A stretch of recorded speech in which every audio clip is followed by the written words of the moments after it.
इसके बाद धनुरासन का अभ्यास करेंगे। अपने दोनों पैरों को उठाएंगे, दोनों हाथों से अपने टखनों के आसपास के एरिया को पकड़ेंगे। जितना हो सके दोनों साइड से खींचते हुए अपने शरीर को उठा देंगे। एक धनुष की जैसी आकृति बनाएंगे जितना संभव हो।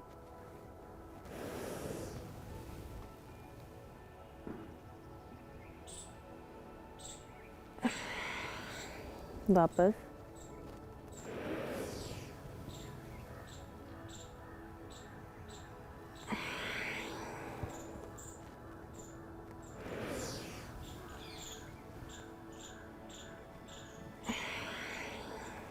रिलीज करेंगे, धीरे से बैठ जाएंगे। आप कुछ सेकंड इस पोज में रेस्ट भी ले सकते हैं, यह आपके पूरे शरीर को रिलैक्स करेगा।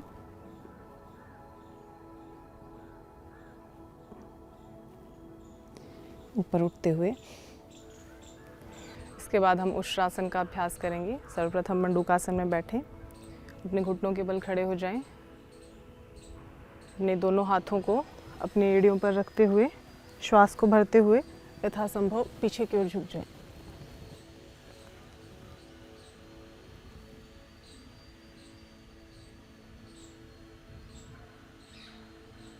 वापस इसी से अर्धचंद्रासन का अभ्यास करेंगे। अपने पंजों को खड़ा कर लेंगे, ये लाभकारी होगा। इसमें आप बैलेंस भी अधिक बना पाएंगे। पीछे की ओर झुकेंगे श्वास को भरते हुए।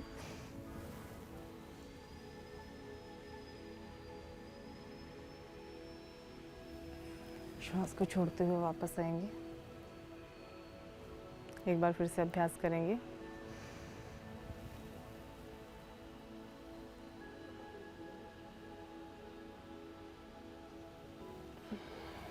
वापस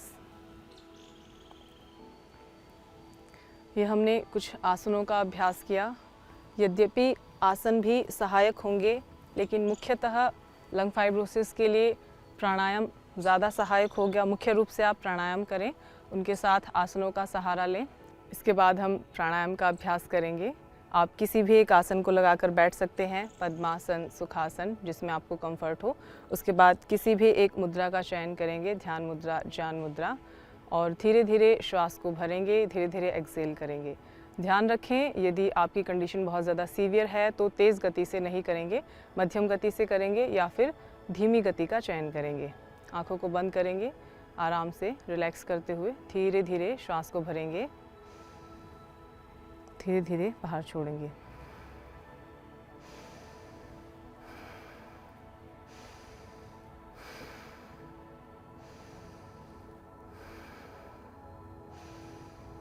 पूरा श्वास को अंदर भरेंगे, फेफड़ों को पूरा ऑक्सीजन से भरेंगे, क्योंकि हर एक रोग का कारण है लैक ऑक्सीजन सप्लाई। तो यदि आप पूरा श्वास को भरते हैं तो निश्चित ही इससे आपके फेफड़े स्वस्थ होंगे। धीरे धीरे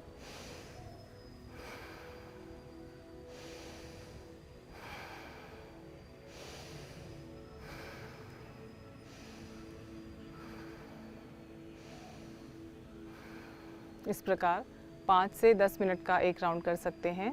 और यदि अभ्यास हो जाए तो 15 से 20 और आधे आधे घंटे तक, यदि रोग बहुत ज़्यादा सीवियर कंडीशन में है तो इसका अभ्यास आप आधे से 1 घंटे तक कर सकते हैं। ध्यान रखें, प्राणायाम का अभ्यास कभी भी भोजन के बाद नहीं करेंगे। सुबह सुबह प्राणायाम के लिए बहुत अच्छा समय है, और यदि आप सुबह नहीं कर पा रहे हैं तो आप शाम को भी समय निकाल सकते हैं। भोजन के 3 घंटे बाद ही प्राणायाम का अभ्यास करना चाहिए। भस्त्रिका, कपालभाति जैसे प्राणायाम भोजन के 3 घंटे बाद ही किए जाने चाहिए। आप अनुलोम विलोम प्राणायाम को भोजन के 15 से 20 मिनट बाद भी कर सकते हैं। भस्त्रिका, कपालभाति जैसे प्राणायामों को खाली पेट ही किया जाना चाहिए। अनुलोम विलोम को आप भोजन के 15 से 20 मिनट के बाद भी कर सकते हैं। अभी हमने भस्त्रिका का अभ्यास किया, इसके बाद हम कपालभाति का अभ्यास करेंगे।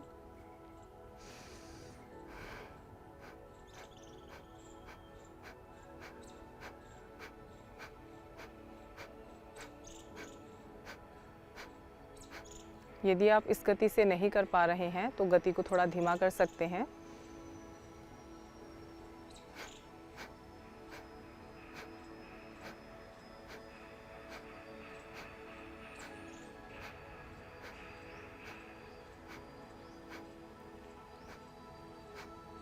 मुख्य रूप से सभी प्राणायाम लंग फाइब्रोसिस के लिए मुख्य कारगर सिद्ध होंगे। आसन उसके साथ आप कर सकते हैं।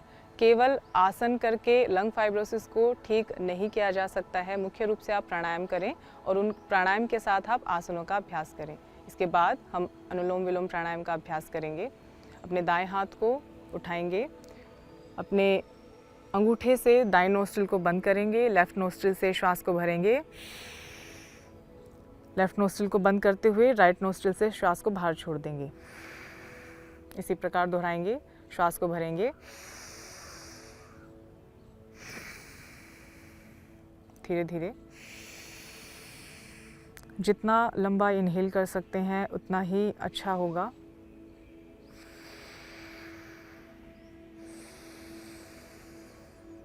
आपके फेफड़ों में, आपके पूरे शरीर में ऑक्सीजन की पूर्ति होगी।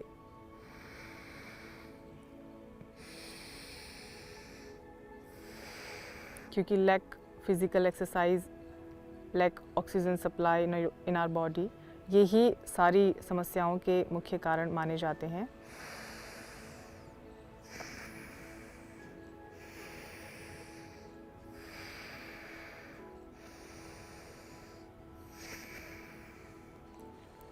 इस प्रकार आप 5 से 10, 10 से 15, आधे घंटे, एक घंटे तक प्राणायाम का अभ्यास सुबह शाम करेंगे तो निश्चित ही लंग फाइब्रोसिस से आप छुटकारा पा सकते हैं। अभी हमने कुछ आसन और प्राणायामों का अभ्यास किया। इसके साथ साथ आप मेडिटेशन, ध्यान का अभ्यास भी कर सकते हैं। भ्रामरी प्राणायाम, उद्गीत प्राणायाम, ये सारी चीज़ें आपके स्ट्रेस रिडक्शन में सहायक होंगी। इसके साथ साथ आप लंग फाइब्रोसिस के पेशेंट कभी भी ठंडे पानी का सेवन न करें। इसके अलावा कुछ एक्स्ट्रा एक्टिविटीज़ हैं, जैसे कुछ फिजियोथेरेपी सेंटर में आप जा सकते हैं। वहाँ लंग्स से संबंधित कुछ एक्टिविटीज़ आप कर सकते हैं। आप घर पर भी उनको कर सकते हैं। आप प्रतिदिन शंख बजा सकते हैं। आप प्रतिदिन कुछ गुब्बारों को यदि फुलाते हैं तो उससे भी आपकी लंग कैपेसिटी इंक्रीज़ होती है, आपके लंग के फंक्शन स्ट्रेंथन होते हैं। इस प्रकार योग, आयुर्वेद, कुछ मेडिसिन्स के साथ, कुछ एक्टिविटीज़ के साथ आप कुछ ही महीनों में लंग फाइब्रोसिस को पूरी तरीके से क्योर कर सकते हैं। तो आज के लिए इतना ही। आगे मिलेंगे इंडिया टीवी योगा पर एक नए विषय और उसके निवारण के साथ। धन्यवाद।